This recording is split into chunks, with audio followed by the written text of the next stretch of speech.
Member for Peace River North. Thank you, Mr. Speaker. It is my pleasure today to rise and give my response and a little debate on this unaffordable budget. Before I begin, though, I'd like to start by thanking all of the constituents of Peace River North for giving me the honour to represent them in this great place. You know, in the face of this government's, and again, grossly unaffordable budget, it is lacking so much for the people of my riding. And I take this responsibility to represent them more seriously than ever. As their representative, I will take whatever action I can to make sure that I can help provide a stronger and brighter future for not only constituents today, but future generations to come, to make sure that the communities of North Peace are brighter for all of us. I want to first of all thank my family, my wife Erin, my son Noel, my daughter Hannah, for the motivation and inspiration that I get from them to be here.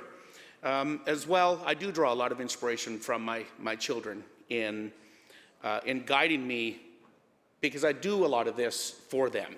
I do a lot of this for this next generation that is coming up, to make sure that they do have a bright future with hope and prosperity. I must thank my staff, my constituency staff, my office in Fort St. John, Tamara Wilkinson, as well as my auxiliary staff, Jamie Ross, my Fort Nelson office, Kimmy Glinsky, and auxiliary Julie McNeese. I'd also like to recognize all of the folks here in Victoria that do a great job helping us out: Nick Heineman, Dion Weisner, Sam Burgess, and Stephanie Marshall-White. Peace River North has a variety of industries: oil, gas, forestry, agriculture, mining, tourism. These industries are all well-paying industries that support families. They are the backbone of the economy of British Columbia and the backbone of Peace River North. And they are an integral part of our way of life in the North. And unfortunately, that is why this budget is so troubling to me, because I do feel that the future of British Columbia, which is really, I say, the envy of Canada, and the strongest province, and that is being threatened right now, Mr. Speaker. It seems as if this government's plan to keep making big promises while doing nothing, these promises cannot be sustained, and they are not being sustained or followed through on. Combined with declining revenues, no real job creation incentives, topped off with, and we've heard this over and over again, 23 new taxes, means trouble for the Northeast and all British Columbians. You know, this throne speech gave me very little reason to be optimistic this year, which was read, I guess, 2 weeks ago now. And I opened up the throne speech with this. If I had to choose a word to describe this throne speech, it would be empty. If I could choose more, it would be vague, void, lacking substance, and shows little regard for rural British Columbians. But, Honourable Speaker, I will use empty. And that is what I opened up the throne speech for. And I see now that as we have this budget that has been presented and that we're talking about today, it fits in just lovely with that comment. And it really worries me. What was supposed to outline the government's vision for the province has actually left very little vision at all. After almost 3 years of the NDP failing to keep big election promises, people across the province continue to hear empty words and see no action from the Premier in this 2020 budget. Daycare, the $10 a day daycare, the renters rebate, portables in Surrey, just general affordability. These are just to mention a few of the promises that were made and have yet to be kept. The Premier told the people of BC they could expect decisive action on affordability and climate change. We have not seen that. He told them we could expect significant improvements on housing and childcare in the province and an open and transparent government. We've seen anything but that. And the Budget 2020 confirms that this Premier has no intentions on keeping these promises that he made almost 3 years ago. Most of them have been completely abandoned. It's another tax and spend budget. Tax, or I should say tax, and spend budget. There's no real plan, and this is what really worries me, to grow British Columbia's economy and let people get ahead. The only real source of revenue that we see in this budget is a deep interest in the taxpayers' pockets. There's no private sector jobs plan. There's no plan to meaningfully grow the economy. So if any of these promises that have been made, they're destined just to be a fancy flash in the pan. Mr. Speaker, even the name of the budget, A Strong BC for Everyone, seems more like a mean-spirited joke, in my opinion. Hiking taxes means ratcheting up prices at times when many communities are falling already on hard times. Making life more affordable is something we hear from government. We hear it over and over again. It is the furthest thing from the truth. I talked about no growth in the economy. Oil and gas, forestry, mining, even agriculture is facing challenges. Think about that. Let that sink in. There's no real talk of growing British Columbia's economy in this budget. These sectors I mentioned are the lifeblood of this province. Extremely important to Peace River North, and really, of course, the whole province. Mr. Speaker, as I mentioned, North Peace has an incredibly diversified economy with incredible potential. And despite the steep price tag that this budget has presented, my biggest worry is where are my children going to see a future in a resource sector that covers almost 90% of British Columbia. Fort St. John is often typically associated mostly with the oil and gas industry, which is no doubt very important to the residents, as well as it does contribute a significant amount of revenue to the province. But we also do have a forest sector, which I will admit is struggling like many others are around the province, as well as we do have the largest agricultural region in the province. We have approximately 1,800 farms that produce $100 million annually, including 90% of BC's grain and 95% of BC's canola. Also a big producer of livestock, the largest bison herds in the province, as well as llamas, alpacas, and wild boars. But this budget, just like last year's, seems a little scant on agriculture issues. More regulations that, in essence, are regulating farmers out of farming. And I have many people that have come into my riding and wonder how they're going to continue farming, how they're going to pass their farm onto their kids. And that, Mr. Speaker, that is a travesty. Burdening farmers with regulations and taxes is going to do much more harm than it is good, certainly in my riding of Peace River. The North Peace can claim the historical and current center of BC's oil and gas industry, but the harder you make it for resource industries to flourish, the more likely it is that people are going to move elsewhere. And we've seen that already happening. People moving elsewhere, people leaving British Columbia to seek better opportunities in other parts of the province. It goes back to not demonstrating growth in the economy, which we see in this budget, or we don't see in this budget. The resource sector has been ignored. British Columbians already have very little left in their paycheck once they're finished. And I'm worried if we don't see an increase in our resource sector, a boost in forestry, oil and gas, mining, how are we going to pay for our hospitals, our schools, roads and bridges? And Mr. Speaker, taxes is not the way to go. Interestingly, here's a little foreshadowing. The ministries that are responsible for mining, oil and gas, forestry, which these are the money-making ministries, the ministries responsible for these industries that create revenue, have all been significantly cut. Now, what is that sending out to anybody who wants to invest in British Columbia? So almost $70 million has been cut from energy and mines, nearly $106 million from the forestry budget, Flinrose budget. That's nearly 11% of their budget has been cut. What kind of a signal are we sending? Competitiveness. I've talked about competitiveness in my throne speech. We've heard lots of talk about competitiveness. Mr. Speaker, we are last on the continent when it comes to competitiveness.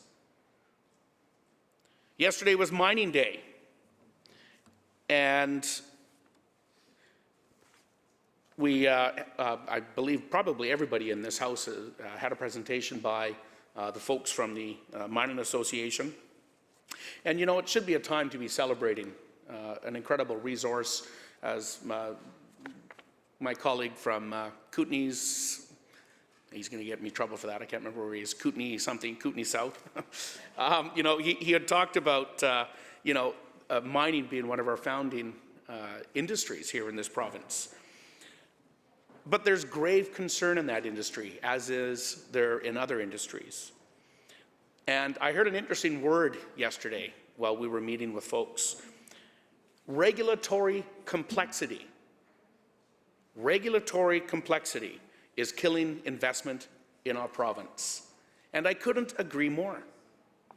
I could not agree more. And we've seen this complexity, and it isn't just in BC, but we're probably #1 in the country.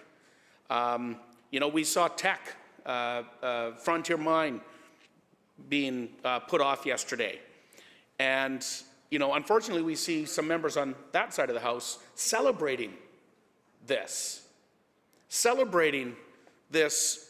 multi-billion-dollar investment in our country. An investment that would have had incredible impact positive impact on British Columbia. Of course, Teck is a British Columbia company employing thousands of people across the province, many in Vancouver. And we have a member, you know, Vancouver Lonsdale, applauding this as a win. I see a tweet from David Suzuki today, a win. What kind of message are we sending to the investment community that we want to come here?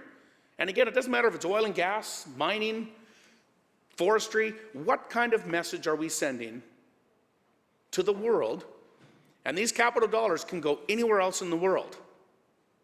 But when we have members of the government applauding these multi-billion-dollar opportunities that get turned down, that is a shame. I just want to mention a little piece out of this pamphlet we got from the Mining Association yesterday, and it's quite interesting when you look at the positive impact to the Lower Mainland. You know, these are the mining companies that are located. There's 55 companies in North Vancouver, mining companies, or people associated with the mining industry companies. Vancouver's got 485 companies. Burnaby, 104 companies. Richmond, 110, and the list just goes on and on. It's an incredible impact. And, you know, if I was holding a pamphlet from, you know, gas companies and forest companies, it would be very similar. These resource companies truly are the foundation of this province and provide an unbelievable amount of opportunity for all British Columbians. Mr. Speaker, in the Northeast, it gets cold. It gets really cold. You know, I flew home, not the last time, but 2 weeks ago. I left here and it was, I think it was about 9 degrees, and I arrived back in Fort St. John and it was -24. And we've had a cold winter this year. Our January was probably one of our coldest winters on record. We hovered around -30 with a couple minus, actually I think Prince George beat us out. It's probably one of the coldest places on the continent, 50 degrees below zero or some ridiculous number like that. We were 40, and it was locked in there for 2 weeks. My furnace, I don't think, shut off the entire 2 weeks that we were at that temperature. And I'm going to be blessed with an increased carbon tax coming up on April Fool's Day. And I wish it was a joke, but it is not. $45 a ton coming up in January. $50 it'll be up to next year. And you know, I've had lots of people, and I can attest to it because I get a P&G bill as well. And I think P&G's only kind of up in the Northeast. There's only a couple spots they're at. But you know, I get my gas bill, and I usually have to make sure I'm sitting down when I open that envelope up at my house. But you know, when I look at, you know, and this is just an example. This is probably not a good example to use, but you know, I look at the consumption charges of the natural gas itself, comes in at $14. And then I go down to the carbon tax, $75.60. We are penalizing and continuing to increase this penalty for those of us that live in the interior BC, especially up in the north, that must use this natural gas to heat our homes. We don't have a choice. Well, we could go electricity, but then we would be having to take out a loan to probably just pay for our heating bill. Additionally, I live in a vast region. I've said it many times in this place, almost 170,000 square kilometers. Many people have to drive out in the resource sector great distances. I know people that drive 2 hours a day just to get out to their work site. Even for me, when I travel in the riding, you know, I'm 5 hours to drive to Fort Nelson, 9 hours to drive up to Liard or up into Muncho Lake. And we see nothing but costs going up, the cost of fuel continually increasing. We're penalizing people that are already hurting and trying to survive through a tough environment already. We can't afford these mass tax increases. We cannot afford them.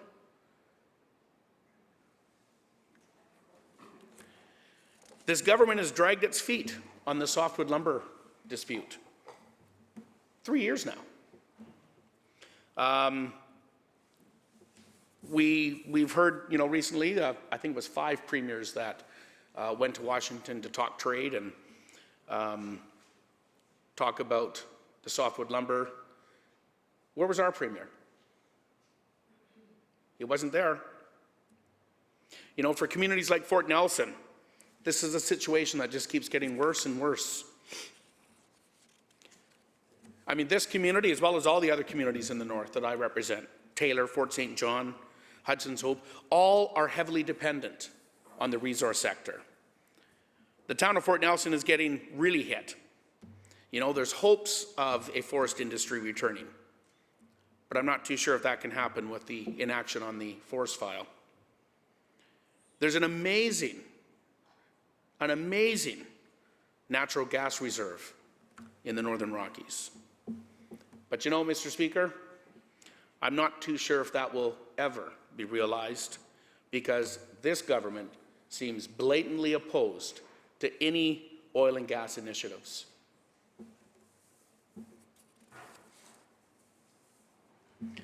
I think this is a story that will become more common, not only in the north but across the province, unless the government comes up with a solid jobs plan to help out these communities. And part of this job plan is going to need to be looking at how can we incentivize, how can we make British Columbia competitive again so that companies will come and invest in towns like Fort Nelson.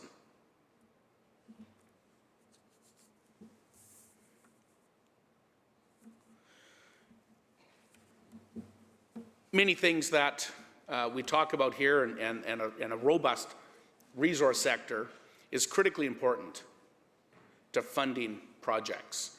And I just want to take a second to talk about roads up in the Northeast, up in my area. I talked about the size of my riding, and many people have to go to work on rural roads. Whether you're hauling logs, whether you're going out to access a well, or just, farming. I miss farming. Whether going out to your farm. But many people live on these roads and use these roads every day.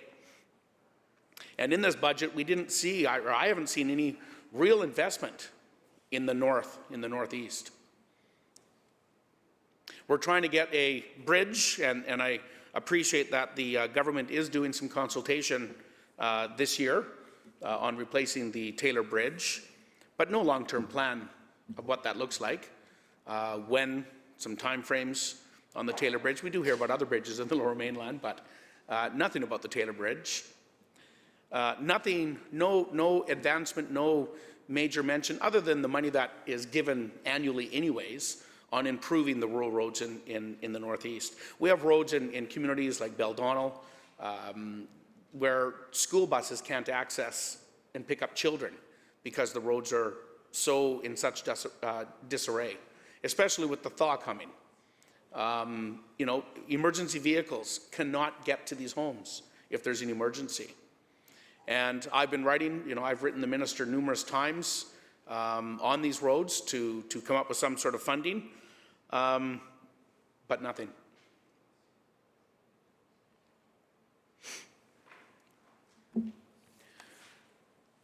Mr. Speaker, British Columbians aren't getting ahead. Life is less affordable than it has ever been before. And this budget is basically being balanced on the backs of hardworking British Columbians. And it's not fair. 23 new or increased taxes in just shy of 3 years.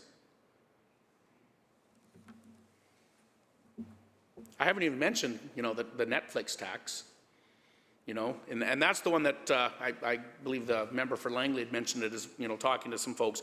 That's the one tax my parents talked to me about, and their friends are talking about, is the streaming tax. Talk about reaching in to pockets. You want to watch Netflix, because you can't, it's very expensive to go out and watch a movie. And a lot of people have these streaming services. In fact, I'd be probably safe to say everybody has a few of them in their house. Disney Plus, Netflix, Crave, NHL channel. I'm sure my friend from Chilliwack's probably got the WWF channel. I think there's probably a WWF channel. There is, there you go. Or the How to Barbecue Meat channel. It's all taxed now. Just tax that. It's, enough with the taxes. We need to have a different plan. And that plan is not in the 2020 budget. Unfortunately, there's no idea of how to even create jobs. Every single economic indicator right now in Canada is pointing in the wrong direction for this province. And that is a startling sign. Whether we're talking job losses in 7 of the last 8 months, it's absolutely unacceptable. Life is not getting more affordable for British Columbians. And I guess I have a question. Are you getting ahead under the NDP? I know that many folks in my riding certainly are not. This budget, if anything, is an ominous sign of hardship in the resource sectors in the communities that they support, and all the communities that I represent in Peace River North. The tax increases only serve to worsen this hardship, and there doesn't seem to be any plan to move past it through a jobs plan or growing the economy. This government needs to do better. And it is deeply frustrating, and the member, I'm sure you'll have an opportunity here next to talk. And it's deeply frustrating to me, to the people that I represent, that they apparently aren't planning to do anything for my children's future as we move forward. Mr. Speaker, it's been a pleasure to be able to deliver some remarks on this budget. I certainly will not be supporting the budget, as to me it threatens the North, it threatens rural communities, and until we see that changing around, I have grave concerns as we move forward. So with that, I will conclude my remarks. Thank you very much.